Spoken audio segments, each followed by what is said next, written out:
Three Questions by Leo Tolstoy.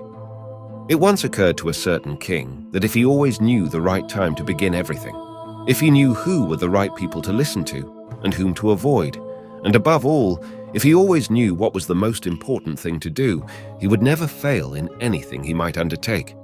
And this thought having occurred to him, he had it proclaimed throughout his kingdom that he would give a great reward to anyone who would teach him what was the right time for every action, and who were the most necessary people, and how he might know what was the most important thing to do. And learned men came to the king, but they all answered his questions differently. In reply to the first question, some said that to know the right time for every action, one must draw up in advance a table of days, months, and years, and must live strictly according to it. Only thus, said they, could everything be done at its proper time. Others declared that it was impossible to decide beforehand the right time for every action, but that, not letting oneself be absorbed in idle pastimes, one should always attend to all that was going on, and then do what was most needful. Others, again, said that however attentive the king might be to what was going on, it was impossible for one man to decide correctly the right time for every action, but that he should have a council of wise men who would help him to fix the proper time for everything. But then again, others said there were some things which could not wait to be laid before a council, but about which one had at once to decide whether to undertake them or not. But in order to decide that, one must know beforehand what was going to happen. It is only magicians who know that, and therefore, in order to know the right time for every action, one must consult magicians. Equally various were the answers to the second question. Some said the people the king most needed were his counselors, others the priests, others the doctors, while some said the warriors were the most necessary. To the third question, as to what was the most important occupation, some replied that the most important thing in the world was science. Others said it was skill in warfare, and others, again, that it was religious worship. All the answers being different, the king agreed with none of them, and gave the reward to none. But still wishing to find the right answers to his questions, he decided to consult a hermit, widely renowned for his wisdom. The hermit lived in a wood which he never quitted, and he received none but common folk. So the king put on simple clothes, and before reaching the hermit's cell dismounted from his horse, and leaving his bodyguard behind, went on alone. When the king approached, the hermit was digging the ground in front of his hut. Seeing the king, he greeted him and went on digging. The hermit was frail and weak, and each time he stuck his spade into the ground and turned a little earth, he breathed heavily. The king went up to him and said, "I have come to you, wise hermit, to ask you to answer 3 questions. How can I learn to do the right thing at the right time? Who are the people I most need, and to whom should I, therefore, pay more attention than to the rest? And what affairs are the most important and need my first attention?" The hermit listened to the king, but answered nothing. He just spat on his hand and recommenced digging. "You are tired," said the king. "Let me take the spade and work a while for you." "Thanks," said the hermit, and giving the spade to the king, he sat down on the ground. When he had dug 2 beds, the king stopped and repeated his questions. The hermit again gave no answer, but rose, stretched out his hand for the spade, and said, "Now rest a while, and let me work a bit." But the king did not give him the spade, and continued to dig. 1 hour passed, and another. The sun began to sink behind the trees, and the king at last stuck the spade into the ground, and said, "I came to you, wise man, for an answer to my questions. If you can give me none, tell me so, and I will return home." "Here comes someone running," said the hermit. "Let us see who it is." The king turned round and saw a bearded man come running out of the wood. The man held his hands pressed against his stomach, and blood was flowing from under them. When he reached the king, he fell fainting on the ground, moaning feebly. The king and the hermit unfastened the man's clothing. There was a large wound in his stomach. The king washed it as best he could, and bandaged it with his handkerchief and with a towel the hermit had. But the blood would not stop flowing, and the king again and again removed the bandage, soaked with warm blood, and washed and rebandaged the wound. When at last the blood ceased flowing, the man revived and asked for something to drink. The king brought fresh water and gave it to him.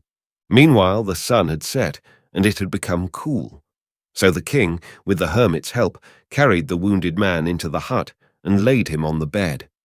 Lying on the bed, the man closed his eyes and was quiet, but the king was so tired with his walk and with the work he had done that he crouched down on the threshold and also fell asleep, so soundly that he slept all through the short summer night. When he awoke in the morning, it was long before he could remember where he was or who was the strange bearded man lying on the bed and gazing intently at him with shining eyes. "Forgive me," said the bearded man in a weak voice, when he saw that the king was awake and was looking at him. "I do not know you, and have nothing to forgive you for," said the king. "You do not know me, but I know you. I am that enemy of yours who swore to revenge himself on you because you executed his brother and seized his property. I knew you had gone alone to see the hermit, and I resolved to kill you on your way back. But the day passed, and you did not return. So I came out from my ambush to find you, and I came upon your bodyguard, and they recognized me and wounded me. I escaped from them, but should have bled to death had you not dressed my wound. I wished to kill you, and you have saved my life. Now, if I live, and if you wish it, I will serve you as your most faithful slave, and will bid my sons do the same. Forgive me." The king was very glad to have made peace with his enemy so easily, and to have gained him for a friend, and he not only forgave him, but said he would send his servants and his own physician to attend him, and promised to restore his property. Having taken leave of the wounded man, the king went out into the porch and looked around for the hermit. Before going away, he wished once more to beg an answer to the questions he had put. The hermit was outside, on his knees, sowing seeds in the beds that had been dug the day before. The king approached him and said, "For the last time, I pray you to answer my questions, wise man." "You have already been answered," said the hermit, still crouching on his thin legs and looking up at the king, who stood before him. "How answered? What do you mean?" asked the king. "Do you not see?" replied the hermit. "If you had not pitied my weakness yesterday, and had not dug those beds for me, but had gone your way, that man would have attacked you, and you would have repented of not having stayed with me. So the most important time was when you were digging the beds, and I was the most important man, and to do me good was your most important business. Afterwards, when that man ran to us, the most important time was when you were attending to him, for if you had not bound up his wounds, he would have died without having made peace with you. So he was the most important man, and what you did for him was your most important business. Remember then, there is only one time that is important. Now. It is the most important time because it is the only time when we have any power. The most necessary man is he with whom you are, for no man knows whether he will ever have dealings with anyone else. And the most important affair is to do him good, because for that purpose alone was man sent into this life.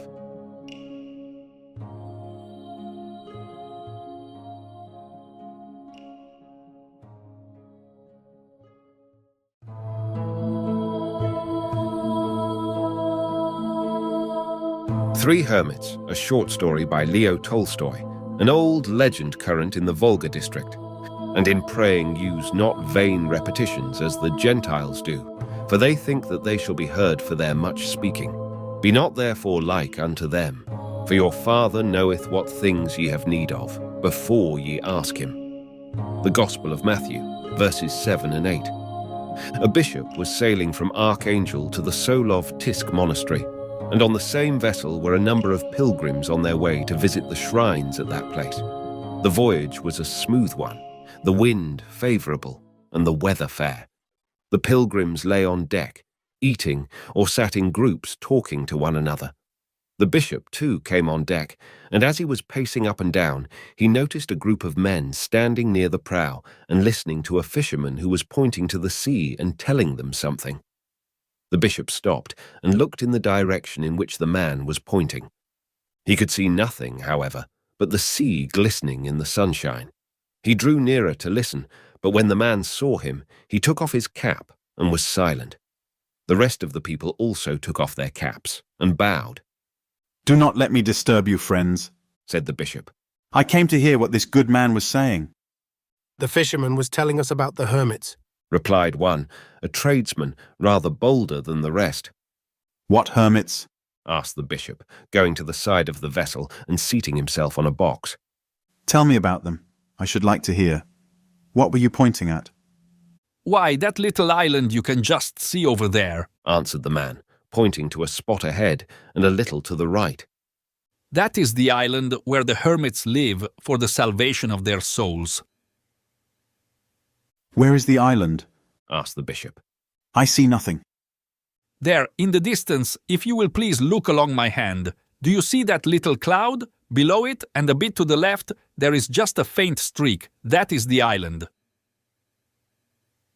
The bishop looked carefully, but his unaccustomed eyes could make out nothing but the water shimmering in the sun.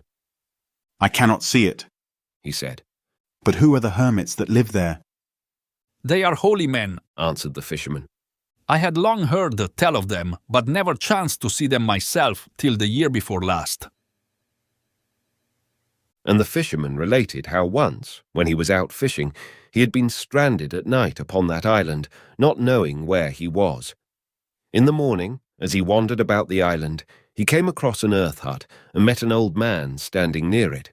Presently 2 others came out, and after having fed him and dried his things, they helped him mend his boat. "And what are they like?" asked the bishop. "One is a small man and his back is bent. He wears a priest's cassock and is very old. He must be more than 100, I should say. He is so old that the white of his beard is taking a greenish tinge, but he is always smiling, and his face is as bright as an angel's from heaven. The second is taller, but he also is very old. He wears tattered peasant coat. His beard is broad and of a yellowish-grey color. He is a strong man. Before I had the time to help him, he turned my boat over as if it were only a pail. He too is kindly and cheerful. The third is tall and has a beard as white as snow and reaching to his knees. He is stern with overhanging eyebrows, and he wears nothing but a mat tied round his waist." "And did they speak to you?" asked the bishop. For the most part, they did everything in silence and spoke but a little even to one another. One of them would just give a glance, and the others would understand him. I asked the tallest whether they had lived there long. He frowned and muttered something as if he were angry, but the oldest one took his hand and smiled, and then the tall one was quiet. The oldest one only said, "Have mercy upon us," and smiled. While the fisherman was talking, the ship had drawn nearer to the island. "There, now you can see it plainly, if your grace will please to look," said the tradesman, pointing with his hand. The bishop looked, and now he really saw a dark streak, which was the island. Having looked at it a while, he left the prow of the vessel, and going to the stern, asked the helmsman. "What island is that?" "That one," replied the man. "has no name. There are many such in this sea." "Is it true that there are hermits who live there for the salvation of their souls?" "So it is said, your grace, but I don't know if it's true. Fishermen say they have seen them, but of course, they may only be spinning yarns." "I should like to land on the island and see these men," said the bishop. "How could I manage it?" "The ship cannot get close to the island," replied the helmsman. "but you might be rowed there in a boat. You had better speak to the captain." The captain was sent for and came. "I should like to see these hermits," said the bishop. "Could I not be rowed ashore?" The captain tried to dissuade him. "Of course it could be done," said he. "but we should lose much time, and if I might venture to say so to your grace, the old men are not worth your pains. I have heard say that they are foolish old fellows who understand nothing, and never speak a word, any more than the fish in the sea. I wish to see them, said the bishop. and I will pay you for your trouble and loss of time. Please let me have a boat. There was no help for it, so the order was given.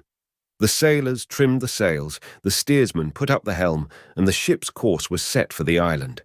A chair was placed at the prow for the bishop, and he sat there looking ahead. The passengers all collected at the prow and gazed at the island. Those who had the sharpest eyes could presently make out the rocks on it, and then a mud hut was seen. At last, one man saw the hermits themselves. The captain brought a telescope, and after looking through it, handed it to the bishop. It's right enough. There are 3 men standing on the shore. There, a little to the right of that big rock. The bishop took the telescope, got it into position, and he saw the 3 men. A tall one, a shorter one, and one very small and bent, standing on the shore and holding each other by the hand. The captain turned to the bishop. The vessel can get no nearer in than this, your grace. If you wish to go ashore, we must ask you to go in the boat, while we anchor here. The cable was quickly let out, the anchor cast, and the sails furled. There was a jerk, and the vessel shook.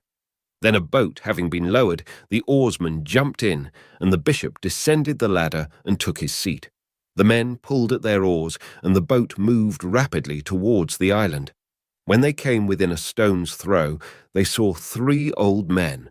A tall one with only a mat tied round his waist, a shorter one in a tattered peasant coat, and a very old one bent with age and wearing an old cassock, all 3 standing hand in hand. The oarsman pulled into the shore and held on with the boat-hook while the bishop got out. The old men bowed to him, and he gave them his benediction, at which they bowed still lower. Then the bishop began to speak to them. I have heard, He said, that you godly men live here saving your own souls and praying to our Lord Christ for your fellow men. I, an unworthy servant of Christ, am called by God's mercy to keep and teach his flock. I wish to see you servants of God and to do what I can to teach you also. The old men looked at each other smiling, but remained silent. Tell me, Said the bishop. what you are doing to save your souls and how you serve God on this island. The second hermit sighed and looked at the oldest, the very ancient one. The latter smiled and said, We do not know how to serve God. We only serve and support ourselves, servant of God. But how do you pray to God? asked the bishop. We pray in this way. Replied the hermit. 3 are ye, 3 are we, have mercy upon us. And when the old man said this, all 3 raised their eyes to heaven and repeated, 3 are ye, 3 are we, have mercy upon us. The bishop smiled. You have evidently heard something about the Holy Trinity, Said he. but you do not pray aright. You have won my affection, godly men. I see you wish to please the Lord, but you do not know how to serve him. That is not the way to pray. But listen to me, and I will teach you. I will teach you not a way of my own, but the way in which God in the Holy Scriptures has commanded all men to pray to him. And the bishop began explaining to the hermits how God had revealed himself to men, telling them of God the Father, and God the Son, and God the Holy Ghost. God the Son came down on earth, Said he. to save men, and this is how he taught us all to pray. Listen and repeat after me, Our Father. And the first old man repeated after him, Our Father. and the second said, Our Father, and the third said, Our Father. Which art in heaven? Continued the bishop. The first hermit repeated, Which art in heaven. but the second blundered over the words, and the tall hermit could not say them properly. His hair had grown over his mouth so that he could not speak plainly. The very old hermit, having no teeth, also mumbled indistinctly. The bishop repeated the words again, and the old men repeated them after him. The bishop sat down on a stone, and the old men stood before him, watching his mouth, and repeating the words as he uttered them. And all day long the bishop laboured, saying a word 20, 30, 100 times over, and the old men repeated it after him. They blundered and he corrected them and made them begin again. The bishop did not leave off till he had taught them the whole of the Lord's Prayer, so that they could not only repeat it after him, but could say it by themselves. The middle one was the first to know it, and to repeat the whole of it alone. The bishop made him say it again and again, and at last the others could say it too. It was getting dark, and the moon was appearing over the water before the bishop rose to return to the vessel. When he took leave of the old men, they all bowed down to the ground before him. He raised them and kissed each of them, telling them to pray as he had taught them. Then he got into the boat and returned to the ship. And as he sat in the boat and was rowed to the ship, he could hear Our the three Father. voices of the hermits Father. loudly repeating the Our Lord's Father. Prayer. As the boat drew near the vessel, their voices could no longer be heard, but they could still be seen in the moonlight, standing as he had left them on the shore, the shortest in the middle, the tallest on the right, the middle one on the left. As soon as the bishop had reached the vessel and got on board, the anchor was weighed and the sails unfurled. The wind filled them, and the ship sailed away, and the bishop took a seat in the stern and watched the island they had left. For a time he could still see the hermits, but presently they disappeared from sight, though the island was still visible. At last it too vanished, and only the sea was to be seen, rippling in the moonlight. The pilgrims lay down to sleep, and all was quiet on deck. The bishop did not wish to sleep, but sat alone at the stern, gazing at the sea where the island was no longer visible, and thinking of the good old men. He thought how pleased they had been to learn the Lord's Prayer, and he thanked God for having sent him to teach and help such godly men. So the bishop sat, thinking, and gazing at the sea where the island had disappeared. And the moonlight flickered before his eyes, sparkling, now here, now there, upon the waves. Suddenly he saw something white and shining on the bright path which the moon cast across the sea. Was it a seagull, or the little gleaming sail of some small boat? The bishop fixed his eyes on it, wondering. It must be a boat sailing after us. Thought he. But it is overtaking us very rapidly. It was far, far away a minute ago, but now it is much nearer. It cannot be a boat, for I can see no sail, but whatever it may be, it is following us and catching us up. And he could not make out what it was. Not a boat, nor a bird, nor a fish. It was too large for a man, and besides a man could not be out there in the midst of the sea. The bishop rose and said to the helmsman, Look there, what is that, my friend? What is it? The bishop repeated, though he could now see plainly what it was, the three hermits running upon the water, all gleaming white, their grey beards shining, and approaching the ship as quickly as though it were not morning. The steersman looked and let go the helm in terror. Oh, Lord! The hermits are running after us on the water as though it were dry land. The passengers, hearing him, jumped up and crowded to the stern. They saw the hermits coming along hand in hand, and the two outer ones beckoning the ship to stop. All three were gliding along upon the water without moving their feet. Before the ship could be stopped, the hermits had reached it, and raising their heads, all three, as with one voice, began to say, We have forgotten your teaching, servant of God. As long as we kept repeating it, we remembered, but when we stopped saying it for a time, a word dropped out, and now it has all gone to pieces. We can remember nothing of it. Teach us again. The bishop crossed himself, and leaning over the ship's side, said, Your own prayer will reach the Lord, men of God. It is not for me to teach you. Pray for us sinners. And the bishop bowed low before the old men, and they turned and went back across the sea. And a light shone until daybreak on the spot where they were lost to sight.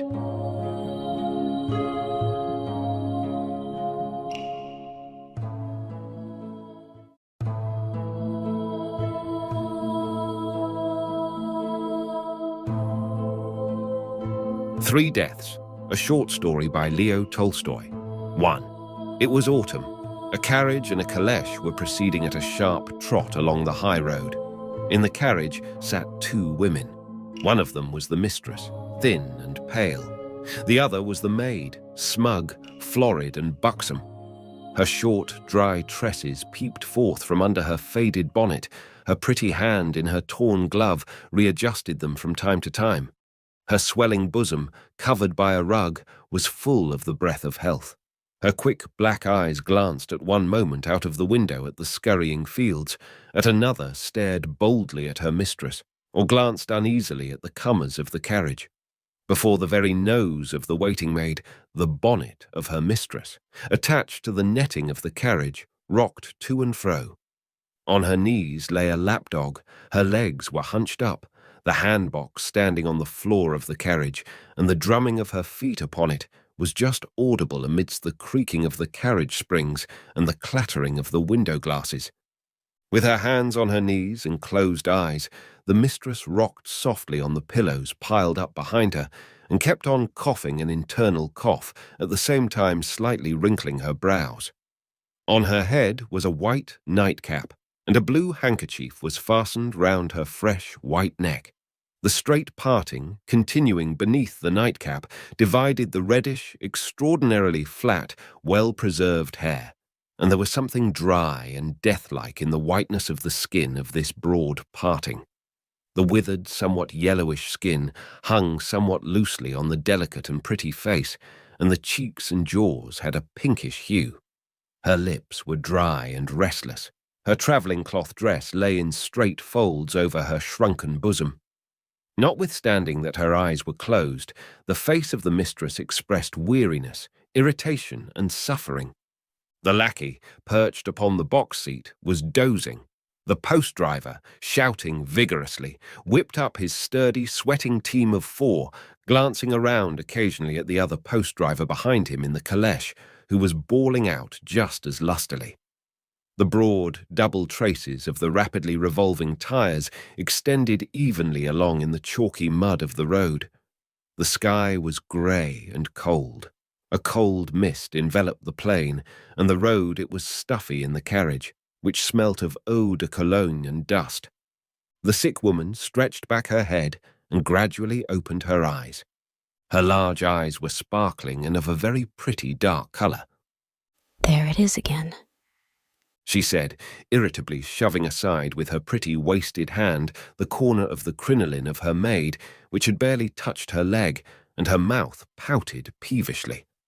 The maid grasped her crinoline with both hands, rose for a moment on her sturdy legs, and sat a little further off.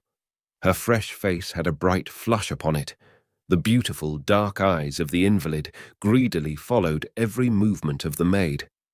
Presently, the mistress rested both arms on the seat of the carriage and also tried to raise herself in order to sit up a little higher, but her strength failed her. Her mouth pouted, and her whole face wore an expression of impotent, angry scorn. "Help me, would you? It is really quite unnecessary. I can do it myself, only don't load me with your, what shall I call them? Your sacks, then. Have a little mercy. Better not touch me at all if you can't do better than that."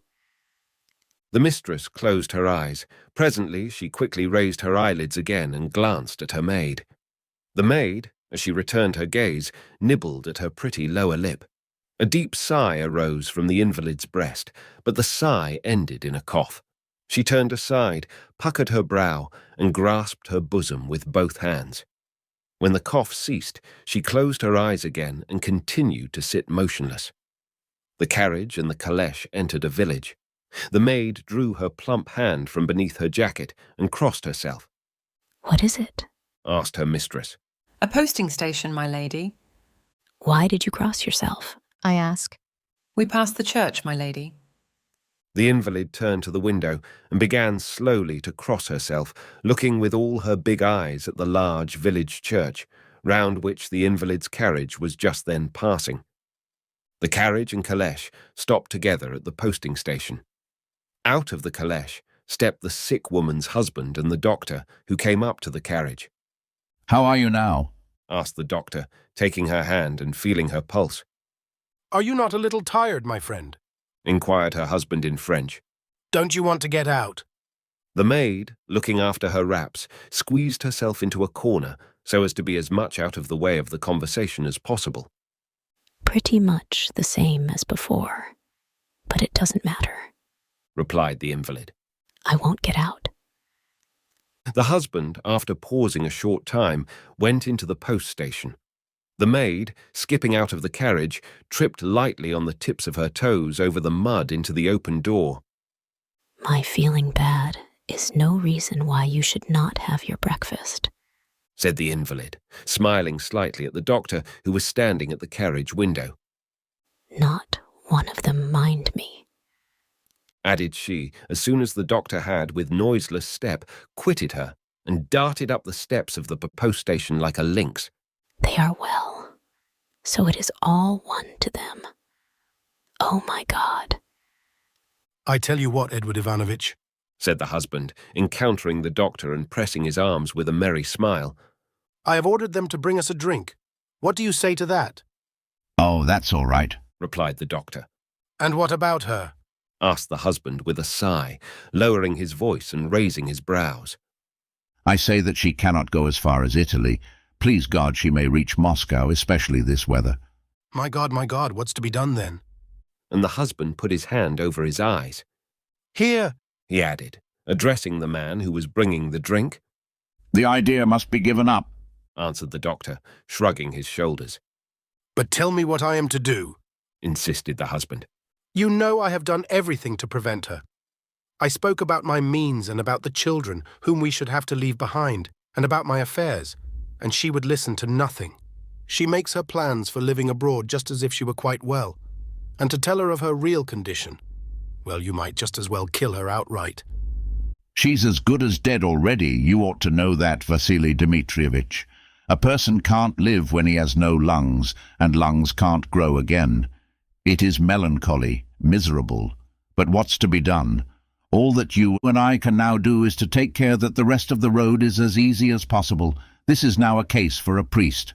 Ah, my God, you understand my position. How can I remind her of her last will? Come what may, I cannot tell her that. You know how good she is. Nevertheless, you ought to try and persuade her to stop till the winter season, said the doctor, shaking his head significantly. And then the roads might be bad. Aksusha! Aksusha! Screamed the daughter of the postmaster, throwing a shawl round her head and dashing down the muddy back staircase. Come and look at Lady Shurkinskaya. They say she's going abroad for breast sickness. I have never seen how consumptives look before. Aksusha leaped across the threshold, and the pair of them, taking each other by the hand, ran out to the gate. Slackening their steps, they passed close to the carriage and stared into the open window. The invalid turned her head towards them, but observing their curiosity, frowned and turned away. Little mother! Cried the postmaster's daughter, quickly turning her head round. How wonderfully beautiful she used to be. And what is she now? It is frightful. Did you see her? Did you see her, Aksusha? And how lean! Chimed in Aksusha. Come, let us see what is in the bottom of the coach. Look, she has turned away, and I have not seen half. What a pity, Masha. Yes, and how muddy it is. And they both ran back through the gate again. I suppose I do look frightful, thought the invalid. Oh, only let us make haste, and go abroad, and then I shall soon pick up again. Well, how are you now, my friend? Said the husband, coming to the carriage and still chewing a morsel of something. Always the same question, thought the invalid. Anyhow, it doesn't seem to interfere with his appetite. Oh, it's nothing, she murmured between her teeth. I'll tell you what, my friend. I fear you'll be all the worse for the journey, especially in this weather, and Edward Ivanovich says the same thing. What do you say to turning back home? She was too angry to speak. The weather may be better presently. We could postpone the journey, and you would then be better. We might all go together. Pardon me. If I hadn't listened to you all this time, I might have been in Berlin by now and quite well again. What was to be done, my angel? You know it was quite impossible. But if you would only stop at home for a month, say, you would get ever so much better, I could complete my business, and we might take the children. The children are well, but I am not. But my friend, just think, what with this weather, suppose you grew worse on the road, while at home at any rate. Home indeed. Why, I should only die at home, replied the sick woman passionately. But the word die plainly frightened her. She grew silent and looked interrogatively at her husband. He cast down his eyes and was silent. The mouth of the invalid suddenly put on a childish pout, and the tears flowed from her eyes. Her husband covered his face with his pocket handkerchief and withdrew from the carriage. No, I will go, said the invalid, raising her eyes to heaven, and she folded her arms and began to mutter incoherently. Why is it so? Why is it so?